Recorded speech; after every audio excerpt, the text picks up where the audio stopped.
नमस्कार दोस्तों, आपका पावर फास्ट चैनल में स्वागत है।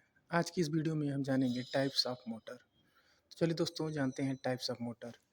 टाइप्स ऑफ मोटर दो प्रकार के होते हैं। पहला है डीसी मोटर, दूसरा है एसी मोटर। डीसी मोटर दो प्रकार के होते हैं, ब्रशलेस और ब्रश्ड। ब्रश्ड चार प्रकार के होते हैं, series, shunt, compound and permanent magnet. तो दोस्तों और एसी मोटर दो प्रकार के होते हैं, सिंक्रोनस एंड एसिंक्रोनस। इसको इंडक्शन मोटर भी कहते हैं। यह दो प्रकार के होते हैं, single phase and three phase. तो चलिए दोस्तों जानते हैं डीसी मोटर में दो प्रकार के ब्रशलेस मोटर क्या होता है। Brushless motor, brushless DC motor एक आधुनिक उच्च दक्षता वाली इलेक्ट्रिक मोटर है जो ट्रेडिशनल मोटर की तरह घिसने वाली कार्बन ब्रशेस का उपयोग नहीं करती है। इसमें कार्बन ब्रश का उपयोग नहीं होता है। इसमें कम्यूटेटर की जगह इलेक्ट्रॉनिक कंट्रोलर, जिसको शॉर्ट में ईएससी का उपयोग होता है, जिससे घर्षण कम होता है, शोर नहीं होता है, अधिक टिकाऊ व तेज गति प्रदान करती है। तो दोस्तों इसमें ब्रश का उपयोग नहीं होता है, जिससे यह आवाज़ नहीं करती है और ज़्यादा दिन तक टिकाऊ होती है। चलिए दोस्तों देखते हैं ब्रशलेस मोटर कैसा होता है। तो दोस्तों यह ब्रशलेस मोटर है जिसको हम लोग कंट्रोलर के माध्यम से कंट्रोल भी करते हैं, जैसा कि आप लोग वीडियो में देख रहे हैं।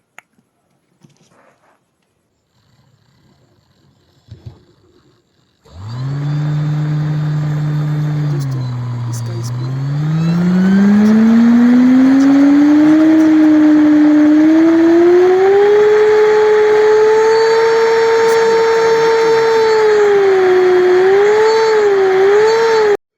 तो दोस्तों अब हम जानेंगे डीसी मोटर में ब्रश्ड मोटर चार प्रकार के कौन कौन से होते हैं। ब्रश्ड मोटर चार प्रकार के होते हैं। पहला है सीरीज वाउंड मोटर, दूसरा है शंट वाउंड मोटर, तीसरा है कंपाउंड वाउंड मोटर एंड चौथा है परमानेंट मैग्नेट। तो दोस्तों आगे हम लोग वीडियो के माध्यम से समझते हैं ब्रश्ड मोटर कैसे। तो दोस्तों जैसा कि आप लोग वीडियो में देख रहे हैं, यह ब्रश्ड मोटर है जो ब्रश को हटाने से हमारा स्पीड कम हो जाता है और ब्रश दोनों तरफ लगाने से स्पीड बढ़ जाती है। तो दोस्तों जैसा कि आप लोग वीडियो में देख रहे हैं, पहला है series wound motor. Series wound motor DC motor एक ऐसी सेल्फ एक्साइटेड विद्युत मोटर है जिसमें फील्ड वाइंडिंग और आर्मेचर वाइंडिंग एक दूसरे के साथ सीरीज में जुड़ी होती है। तो दोस्तों सीरीज वाइंडिंग वाउंड मोटर यह होता है जो फील्ड वाइंडिंग और आर्मेचर वाइंडिंग सीरीज में आपस में जुड़ा होता है। इसको हम लोग सीरीज वाउंड मोटर कहते हैं। चलिए दोस्तों अब हम जानेंगे दूसरा शंट वाउंड मोटर क्या होता है। Shunt wound motor DC motor एक सेल्फ एक्साइटेड मोटर होता है जिसमें फील्ड वाइंडिंग और आर्मेचर वाइंडिंग के साथ पैरेलल में जुड़ी होती है। तो दोस्तों शंट वाइंडिंग मोटर वो होता है जो शंट फील्ड वाइंडिंग और आर्मेचर वाइंडिंग पैरेलल में आपस में जुड़े होते हैं। इसमें लोड बदलने पर भी गति लगभग स्थिर रहती है, इसलिए यह स्थिर गति वाले कार्यों के लिए उपयुक्त होती है। तो दोस्तों शंट वाउंड मोटर स्थिर गति प्राप्त करती है, इसलिए स्थिर गति वाली जगहों पर इसका उपयोग हम लोग करते हैं। तो दोस्तों अब हम जानेंगे कंपाउंड वाउंड मोटर क्या होता है। कंपाउंड वाउंड मोटर एक प्रकार का सेल्फ एक्साइटेड डीसी मोटर है जिसमें फील्ड वाइंडिंग के दो सेट होते हैं, एक सीरीज फील्ड और दूसरा शंट फील्ड। यह सीरीज में भी जुड़ा होता है और पैरेलल में, दोनों तरफ ये जुड़ा होता है। यह सीरीज मोटर को उच्च स्टार्टिंग टॉर्क और शंट मोटर की स्पीड रेगुलेशन का संयोजन है, जिसमें आर्मेचर के साथ एक फील्ड वाइंडिंग सीरीज में और दूसरी पैरेलल में जुड़ी होती है। तो दोस्तों यह सीरीज और पैरेलल में दोनों में जुड़ा होता है कंपाउंड वाउंड मोटर। अब हम जानेंगे परमानेंट मैग्नेट एक ऐसी विद्युत मोटर है जो मैग्नेटिक फील्ड बनने के लिए फील्ड वाइंडिंग के बजाय परमानेंट मैग्नेट का उपयोग करती है। इसमें हम लोग दोनों तरफ मैग्नेट का उपयोग करते हैं। ये छोटी, कुशल और कम लागत वाली मोटर है जिसका उपयोग खिलौने, कार व वाइपर और घरेलू उपकरणों में किया जाता है। तो दोस्तों जैसा कि हम लोग जान रहे हैं, परमानेंट मैग्नेट का उपयोग हम लोग घरों में घरेलू उपयोग के यूज होने वाले सामानों में इसका उपयोग हम लोग करते हैं। तो दोस्तों जैसा कि आप लोग वीडियो में देख रहे हैं, मैग्नेट लगाने पर तो दोस्तों अब हम जानेंगे एसी मोटर क्या होता है। डीसी मोटर के बारे में हम लोग जान चुके हैं, अब हम जानेंगे एसी मोटर क्या होता है। पहला है सिंक्रोनस मोटर। सिंक्रोनस मोटर एक ऐसी एसी इलेक्ट्रिक मोटर है जो स्टेटर के चुंबकीय क्षेत्र की गति सिंक्रोनस स्पीड के साथ स्थिर गति पर चलती है। यह 3 फेज एसी सप्लाई पर कार्य करती है। तो दोस्तों जैसा कि हम लोग जानते हैं, synchronous motor AC 3 phase AC supply पे कार्य करती है।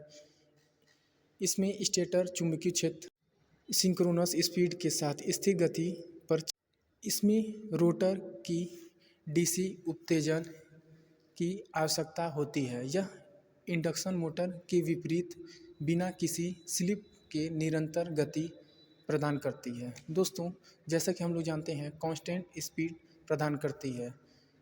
यह इंडक्शन मोटर के विपरीत कार्य करती है। तो दोस्तों अब हम जानेंगे इंडक्शन मोटर कितने प्रकार के होते हैं। पहला है सिंगल फेज, दूसरा है 3 फेज। तो चलिए दोस्तों अब हम जानेंगे सिंगल फेज मोटर क्या होता है। तो दोस्तों single phase asynchronous induction motor एक ऐसी विद्युत मोटर है जो सिंगल फेज एसी सप्लाई पर 220 वोल्ट से लेकर 240 वोल्ट पर चलती है और विद्युत ऊर्जा को यांत्रिक ऊर्जा में बदलने का कार्य करती है।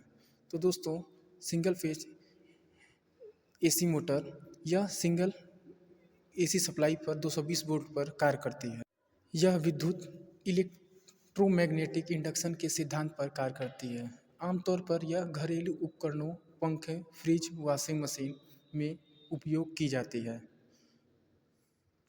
जैसा कि आप लोग फिगर में देख रहे हैं, सिंगल फेज मोटर कैसा होता है, यह कैसे कार्य करता है। चलिए दोस्तों अब हम जानेंगे 3 फेज मोटर क्या होता है। 3 फेज मोटर, जिसमें इंडक्शन मोटर भी कहते हैं, एक ऐसी विद्युत मोटर जो 3 फेज बिजली से चलती है। इसमें रोटर स्टेटर के घूमने वाले चुंबकीय क्षेत्र की तुलना में धीमी गति से घूमता है। यह 90% से अधिक औद्योगिक उपकरणों में मजबूत, विश्वसनीय और आत्मनिर्भर मोटर है।